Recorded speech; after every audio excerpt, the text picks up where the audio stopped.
बिस्मिल्लाहिर्रहमानिर्रहीम। जितनी भी अभी हम लोग नेक्रोसिस की टाइप्स पढ़ने लगे हैं उन सब में आपको कुछ ना कुछ कैरेक्टरिस्टिक्स ग्रॉसली भी नज़र आते हैं और माइक्रोस्कोपिकली भी नज़र आते हैं, एक्सेप्ट फॉर फाइब्रिनॉइड नेक्रोसिस जिसके फीचर्स जो हम लोग सिर्फ और सिर्फ माइक्रोस्कोपिकली स्टडी कर सकते हैं। ठीक है, सबसे पहले आपको पता होना चाहिए what is necrosis. Necrosis is basically it's actually a cell death. ठीक है ना, मतलब एक होता है program cell death that's called apoptosis, और एक होता है सेल इंजरी की वजह से सेल डेथ हो गई विच is not physiological, it's more of pathological, that is necrosis. ठीक है, अब हमें उसमें सबसे पहले पढ़ना है about coagulative necrosis. Coagulative necrosis का ग्रॉस फीचर ये है कि overall that thing, that part, ठीक है, that will undergo, मतलब those layers that will undergo coagulative necrosis, that will be having a very firm texture। ठीक है, बुक में एक बात लिखी है कि जो अंडरलाइंग टिश्यूज़ का जो आर्किटेक्चर है that is preserve for at least several days after the death of the cells in the tissue. अब ऐसा क्यों होता है, आर्किटेक्चर क्यों प्रिजर्व रहता है? उसकी रीज़न वो ये बता रहे हैं कि आपके पास एक भी एरिया के अंदर स्ट्रक्चरल प्रोटीन्स भी होते हैं और फंक्शनल प्रोटीन्स यानी कि एंजाइम्स भी होते हैं। तो क्या होता है कि आपकी स्ट्रक्चरल प्रोटीन्स के साथ साथ आपके फंक्शनल प्रोटीन्स एंजाइम्स भी डिस्ट्रॉय हो जाते हैं, जिसकी वजह से प्रोटियोलिसिस ऑफ डेड टिश्यू नहीं हो पाता।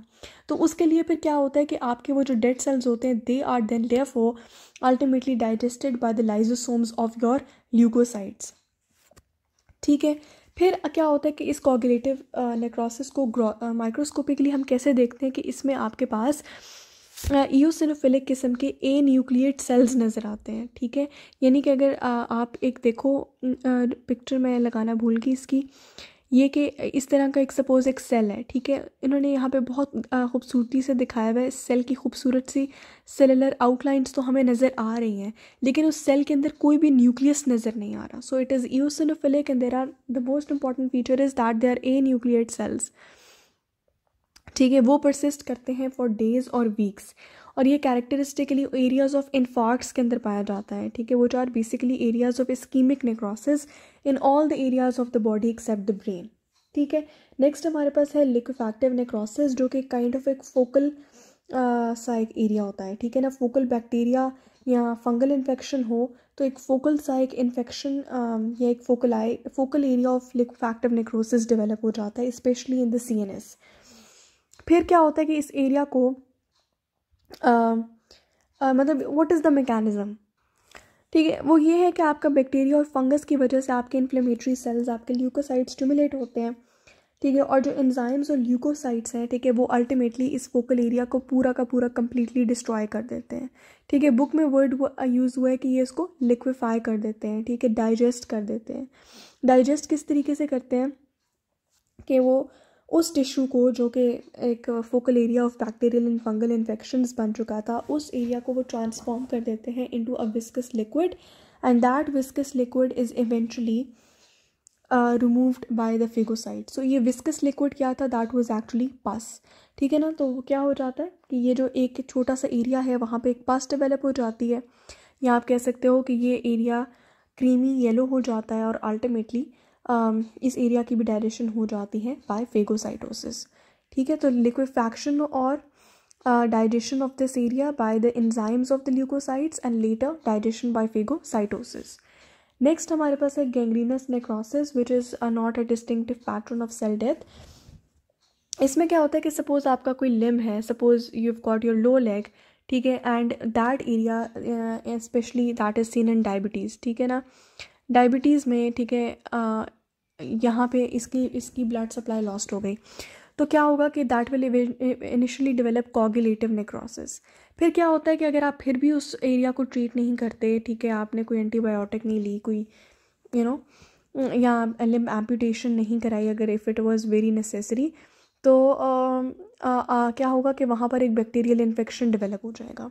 बैक्टीरियल इन्फेक्शन की वजह से this coagulative necrosis will develop into a liquefactive necrosis, यानी कि लिक्विफैक्टिव क्या होगा कि वहाँ पे पस कलेक्ट हो जाएगी, यानी कि बैक्टीरिया भी होगा and you will also have leukocytes. और वो जो लिम्ब होती है, ठीक है, उसको हम क्या कहेंगे, that will be called as a condition of wet gangrene.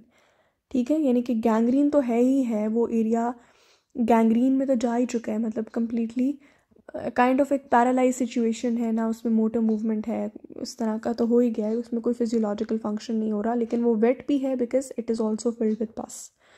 ठीक है, नेक्स्ट हमारे पास है caseous necrosis, and caseous word comes from cheese like, ठीक है, and that is mostly seen in TB patients. ठीक है, पीछे मैंने आपको बताया कि लिक्फैक्टिव नेक्रोसिस सीएनएस में होता है, coagulative necrosis areas of infarct में होता है, in all areas except the brain. Caseous necrosis कहाँ पे होता है? In the foci of a tubercle और ट्यूबरकुलस इन्फेक्शन।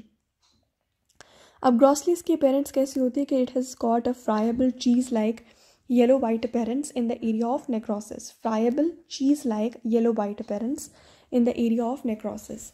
ठीक है, चीज़ की तरह की। ठीक है, चीज़ का वर्ड आप ज़रूर यूज़ कीजिएगा, क्योंकि वाइट का वर्ड तो हम और भी जगह यूज़ करते हैं, लेकिन चीज़ का word is specific for caseous. Let's talk about it microscopically. तो इसमें क्या होता है कि बीच में आप देख सकते हो कि there is a collection of lysed cells. यहाँ पे आपको कोई ना कोई सेलुलर आउटलाइन, कोई डिटेल, कुछ भी नज़र नहीं आ रहा। तो यहाँ के जो सेल्स हैं वो कम्प्लीटली डाई आउट हो चुके हैं। This is a collection of lysed cells. ठीक है, और इसके साइड पे आपको नज़र आ रहा है एमॉर्फस ग्रैन्युलर पिंक अपीयरेंस। ठीक है, ये जो आपको एमॉर्फस सी ग्रैन्युलर एक पिंक अपीयरेंस नज़र आ रही है, these are actually the Langhans giant cells. Langhans giant cells जो हैं वो बहुत सारे एक्टिवेटेड मैक्रोफेजेस मिलकर फ्यूज़ कर जाते हैं। ठीक है, और वो एक लैंगहैन जॉइंट सेल बना देते हैं, जिसमें सेलुलर डिटेल्स तो नज़र नहीं आ रही होती, लेकिन इट इज़ मल्टी न्यूक्लिएटेड। ठीक है, बुक में लिखा है कि unlike coagulative necrosis the tissue architecture is completely obliterated. Specially ये वाला एरिया है ना केसियस नेक्रोसिस का, जहाँ पे कोई सेलुलर डिटेल नज़र नहीं आ रहे। केसियस नेक्रोसिस के अंदर सेलुलर डिटेल्स नज़र आ रही होती है, अलबत्ता इट इज़ एन्यूक्लिएटेड, लेकिन यहाँ पे ना कोई न्यूक्लियस नज़र आता है, ना कोई साइटोप्लाज्म नज़र आता है। ठीक है, और जो केसियस नेक्रोसिस है that is surrounded by these Langhans giant cells which is basically a collection of macrophages and other inflammatory cells. और इस अपीयरेंस को हम लोग क्या कहते हैं? That is called as a granuloma. It is a characteristic of a granuloma. ठीक है, let's talk about fat necrosis. As the term indicates that there are focal areas of fat destruction. ठीक है, ये हमारे पास फैट नेक्रोसिस की जो condition होती है ना, दैट अकर्स इन एक्यूट और क्रॉनिक पैंक्रेटाइटिस। ठीक है, क्रॉनिक और एक्यूट पैंक्रेटाइटिस में बेसिकली होता क्या है कि आपके कोई ब्लॉकेज आ जाता है, पैंक्रियाज की सिक्रीशंस रिलीज़ नहीं हो पाती, जिसकी वजह से दे विल वो ट्रिप्सिन इनहिबिटर जो है वो इनहिबिट हो जाता है। ठीक है, और बहुत सारे फैट लाइपेजेस और फैट लाइपेजेस और इस तरह के एंजाइम्स जो हैं वो रिलीज़ हो जाते हैं। ठीक है, जो कि बेसिकली डाइजेशन स्टार्ट कर देते हैं inside the peritoneal cavity, and even they start digesting the pancreas. यहाँ पे उन्होंने लिखा है बुक में that there is a release of activated pancreatic lipases into the substance of the pancreas and the peritoneal cavity. This occurs in calamitous abdominal emergency known as acute pancreatitis. In this disorder, pancreatic enzymes that have leaked out of the SNR cells and ducts, they liquefy the membranes of fat cells in the peritoneum. कि peritoneum में fat cells की digestion शुरू हो जाती है, and those fat cells appear as इस तरीके की बॉडीज नज़र आती हैं। ठीक है ना, ठीक है। अच्छा, तो लिक्विफाई कर देंगे, और उसके अलावा जो लाइपेजेस हैं वो क्या करेंगे कि आपके ट्राइग्लिसराइड्स को स्प्लिट कर देंगे। ठीक है, इनटू फैटी एसिड्स। ये वाले जो फैटी एसिड्स हैं ये क्या करते हैं कि कैल्शियम के साथ कंबाइन कर जाते हैं। इसी वजह से हमें ग्रॉस अपीयरेंस कैसे नज़र आती है? As chalky white areas. And how do we see it histologically? That is कि they are shadowy outlines of necrotic fat cells. Shadowy सी आउटलाइंस होती हैं of necrotic fat cells, and they are surrounded by basophilic calcium deposits. ठीक है ना, यही मैंने आपको बताया ना कि फैटी एसिड्स किसके साथ कंबाइन करें? With calcium.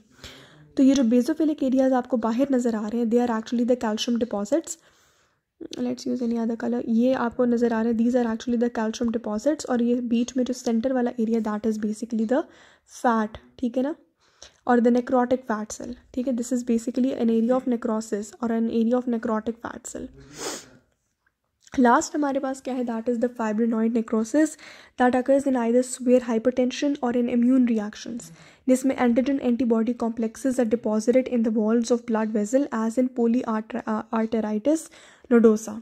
And how do we see it microscopically? कि इसमें हमारे पास क्या होता है कि there is a bright pink amorphous appearance होती है on the H and E preparations, and that is called as a fibrinoid, that is fibrin like by pathologists. ठीक है, इस पिक्चर में आपको क्या नज़र आ रहा है? You can see a fibrinoid necrosis in an artery in a patient with polyarteritis nodosa, और जो वॉल ऑफ द आर्टरी है, ये वॉल है, सेंटर वाला एरिया है, ठीक है, ये कैसा नज़र आ रहा है आपको? Very dark, very ईओसिनोफिलिक, bright pink, amorphous appearance. ठीक है, तो वो क्या कह रहे हैं कि जो wall of the artery that shows a circumferential bright pink area of necrosis with protein deposition and inflammation. ठीक है, so there is a bright pink amorphous appearance on the H and E stained sections that is called as a fibrinoid or a fibrin-like by pathologists.